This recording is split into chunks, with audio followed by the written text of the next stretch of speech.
Next up is Sophie Gonet, Sophie Gonet, who's going to be talking to us about results and computations from voltage graphs.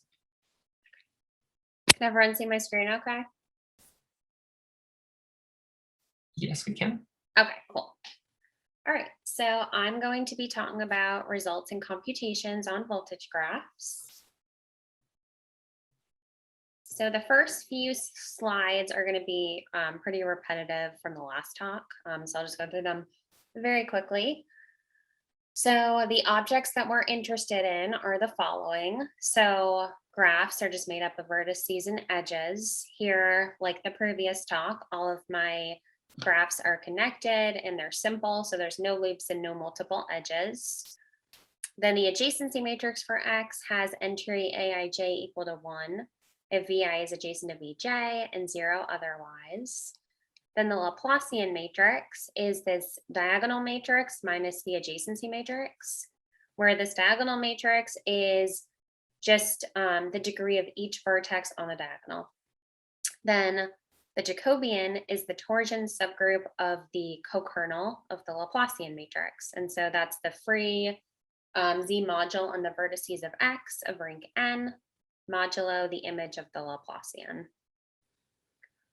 So some classical results, we have the Jacobian is a graph invariant. The matrix tree theorem tells us that the order of the Jacobian is the number of spanning trees of X, and X is a tree if and only if the Jacobian is the trivial group. Then we may obtain the Jacobian by putting the Laplacian matrix in Smith-Rommel form. Okay, so just a little example of this. So here I have the complete graph on 4 vertices, which is kind of going to be our go-to example for this talk. So here's the adjacency matrix for it. Then I have the Laplacian. And then by putting the Laplacian in Smith-Rommel form, we get the Jacobian is 2 copies of Z4. And in general, the Jacobian of the complete graph on n vertices is n minus 2 copies of Zn. So this is just a known result. Okay, so I am interested in a type of covering graph that comes from voltage graphs. So we have X is above, G has elements tau naught through tau d minus 1, so it's a finite group of order D. G could be infinite as well, but just for simplicity, I'm going to show it for G finite here. Then we get a derived graph as follows. So first thing we do is we orient the edges of our base graph X. And the labeling of vertices imposes this natural lexicographic orientation. Namely, whenever there's an edge that goes from, or an edge between Vi and Vp, we orient the edge Vi goes to Vp whenever I is less than P. And then on each of those edges, we assign these voltages, alpha Ip, that are elements of G. So this gives us the vertices and edges of Y. So to get the vertices of Y, we make D copies of each vertex in X. And so the fiber over V sub I in X has D elements in it. And then we have V sub I tau sub J is adjacent to V sub P tau sub Q. If and only if V sub I is adjacent to V sub P in X. And when we hit tau sub J on the right by this voltage alpha Ip, we get tau sub Q.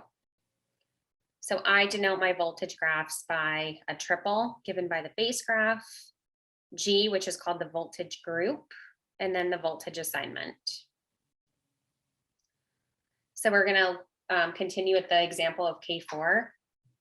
So we have X is the complete graph on 4 vertices, G is a cyclic group of order 3 generated by tau, and alpha is what I call the single voltage assignment, which I will define in all generality in a little bit. But basically, we just have tau on the edge that goes from V1 to V2, and then all other edges are given the identity voltage. So this gives us the derived graph. So in order to get this, I made 3 copies of my base graph X, so 1 for each group element that I call sheets. So the identity sheet, the tau sheet, and the tau squared sheet.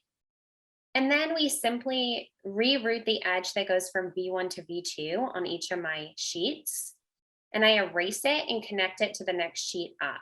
So V11 goes to V2 tau, V1 tau goes to V2 tau squared. And then once we get to that top sheet, it loops back around to the identity sheet. So this is our derived graph. Now we may encode our voltage assignments with what is called the voltage adjacency matrix. So I denote it by A sub alpha. This can be found in the literature. And it has entry PQ equal to alpha PQ if P is less than Q, alpha PQ inverse if P is greater than Q, and 0 if there is no edge between V sub P and V sub Q.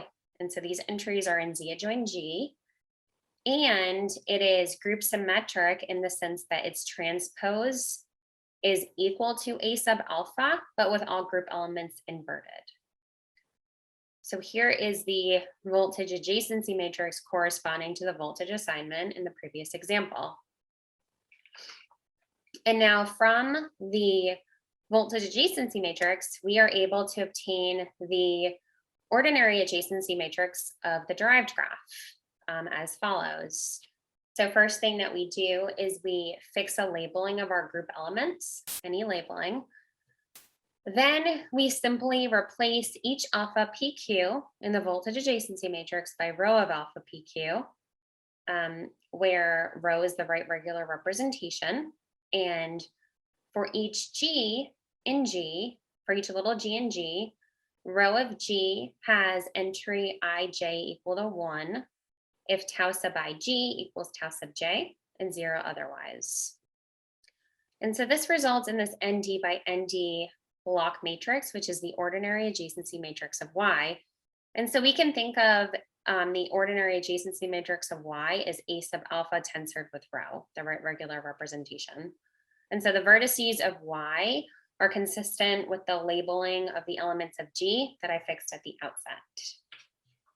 And so continuing with that same example, so we have X is K4, G is a cyclic group of order 3 generated by tau, and alpha is the single voltage assignment as before.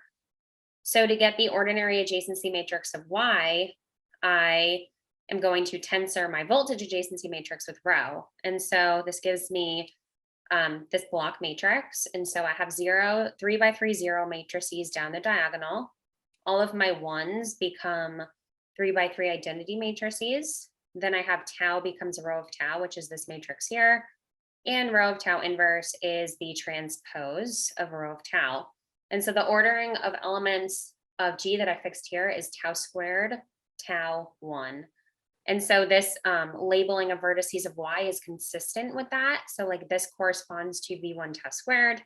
This is V1 tau, V11, V2 tau squared, V2 tau, V2 1, etc. And so this is the ordinary adjacency matrix of Y from which we are able to obtain the Laplacian matrix of Y. And so by putting that in Smith-Romo form, we are able to compute the Jacobian. Okay, so one of the first questions that I asked is, when is a derived graph connected? And so here's a definition. So for any walk C that starts at V1 and goes to VK, where these are the voltages along each of the edges, the net voltage is the product of the voltages in the direction of the walk. And so this is denoted alpha of C. And so we have that Y is connected if and only if G is generated by these net voltages for where C is any cycle in X. And so we may fix cycles starting at, say, V1. And so if we look at all the cycles that start at V1, if G is generated by all those net voltages, then that tells us that the derived graph Y is connected. This is a really useful result when I'm constructing voltage graphs to make sure that my derived graphs will be connected. So then we can put this in terms of the adjacency matrix. So here is a result that can be found in Biggs' algebraic graph theory book. So A is the adjacency matrix for X, then the ij entry of the adjacency matrix raised to the K is the number of walks of length K and X starting from Vi to Vj. And so I kind of just took this result and used it to do this in terms of the voltage adjacency matrix. So let A sub alpha be the voltage adjacency matrix that defines Y, and let the ij entry of the a voltage adjacency matrix raised to the K be this kappa ij of K, which is an element of Z adjoining G. Then we have that C sub T, so that the coefficients on each of these tau sub i's, or tau sub t's, I guess, is the number of walks in X of length K from Vi to Vj of net voltage tau. And Y is connected if and only if G is generated by the T sub taus. And again, we can just look at the 1, 1 entry of this matrix. You could look at any entry down the diagonal. So then just an example of this theorem in action. So X is K4, G is now the cyclic group of order D generated by tau, and alpha is what I call the constant voltage assignment. Again, I will define this voltage assignment in all generality shortly, but basically for this example, we just have taus in the upper triangular portion of the matrix and tau inverses in the lower triangular portion and zeros on the diagonal. So then cubing this matrix, we get this here. And so by looking at this 1, 1 entry, this tells us that there are 3 walks of length 3 from V1 to V1 with net voltage tau. There are 3 walks of length 3 from V1 to V1 of net voltage tau inverse. And since ZD is generated by both tau and tau inverse, this tells us that our derived graph Y is connected. Okay, so now I'm going to fix my base graph to be Kn for n greater than or equal to 3, and G the cyclic group of order D generated by tau. For each of these voltage assignments on this base graph, we get a connected derived graph for any n. So the single voltage assignment just has tau in entry 1, 2, tau inverse in entry 2, 1, and all other entries are 1, zeros down the diagonal. Then the constant voltage assignment has taus for P less than Q and tau inverses for P greater than Q. And again, zeros on the diagonal. And so each of these result in a connected derived graph. And so this was for my base graph fixed. So now I'm going to define them in terms of any base graph. So now X is connected, vertices V1 through Vn with that natural lexicographic orientation. Then we have G as the cyclic group of order D generated by tau. The constant voltage assignment has taus in the upper triangular portion, tau inverses in the lower triangular portion, and 0 if there's no edge between Vi and Vj. Then the single voltage assignment has tau in entry 1, 2, tau inverse in entry 2, 1, and all other entries are either 1 or 0, depending on if there's an edge between V sub I and V sub j. Okay, so now the next question that I asked was, for the constant and single voltage assignments on some specific families of base graphs, what can we say about the Jacobian? So when X is the complete graph on n vertices and we're looking at the constant voltage assignment, I gathered some data and it didn't seem very doable. It was just like kind of like ugly numbers. So I kind of like moved away from there. And instead I focus on the single voltage assignment. And so looking at the single voltage assignment, which each of these base graphs, Kn, Knn, Kn2, and the Peterson graph, what can we say about the Jacobian?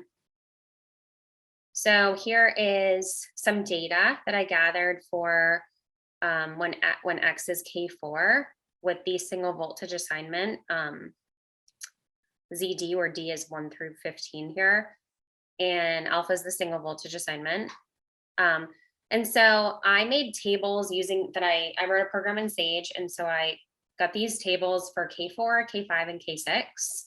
And using these tables, I formulated conjectures for the rank, the structure, and the order of the Jacobian. And so for this particular family, when X is Kn, I was able to prove my conjecture fully. So I got this result.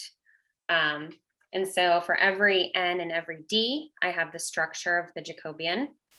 and I have the order of the Jacobian and the rank of the Jacobian. And the way that I did this is I first did elementary row and column operations on the voltage Laplacian over Z adjoined tau. Then once I got that to be in what I thought was simplest form, I tensored each of those entries with the regular representation of G. And so this gave me the ordinary Laplacian. Then I further row and column reduced over Z and put the Laplacian in Smith normal form, which gave me the distinct invariant factors. So it's just very like lengthy matrix computations involved here. Then the next one that I looked at was when X is Kn with, again, this single voltage assignment. And similarly, I gathered data for when X is K33, K44, and K55. Here's K44. And I formulated conjectures for the rank, the structure, and the order of the Jacobian. And so here is my conjecture for the structure, the rank, and the order of the Jacobian. And so this one was a little bit more complicated. What I did was I ended up computing the Smith normal form over the integers localized at the prime ideal P for P not dividing N. And so that just gave me more units to work with. So I was able to divide by N. And so this ultimately gave me the primes and their powers that divide the order of the Jacobian for P not dividing N. And so we end up with this nice elementary divisor decomposition for the CeLO P subgroup of the Jacobian of Y for P not dividing N. I was able to independently verify my conjecture for the order here using zeta functions that I'm not going to talk about here. That can be a different talk. But yeah, so this order formula is verified. So then just some like other questions to consider is, so I have partial results for when X is KNN. So I have that elementary divisor decomposition, and I have the order of the Jacobian. So there's no full results on the structure. Then when X is Kn2, I know the order of the Jacobian. I don't know anything about the structure. And then likewise with the Peterson graph, I only know the order of the Jacobian. And again, I don't know the structure. And so these are some things that one may consider. And so that is all. Thank you. All right, thank you. Let's thank our speaker with claps in the chat or in Zoom.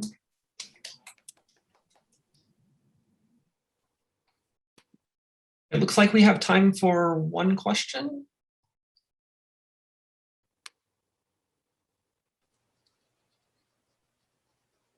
So you gave us this condition for when the derived graph is connected. Yeah. Is there anything to be said about the number of components when it's disconnected, or is that like a lot more challenging? Yeah, so there is a formula. What is it?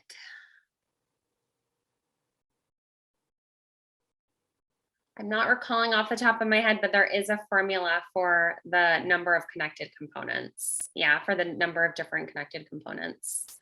It's similar to, I think, what book is it? I think it's Gross and Tucker's book on topological graph theory. He looks at voltage graphs, but he is looking at stuff in terms of like the topology. And so he is doing similar things, but he's like couching it in a different language. And so there's some like stuff in there. I can't remember what the number of connected components is though. Okay, thanks. All right, let's thank Sophie one more time. Thank you.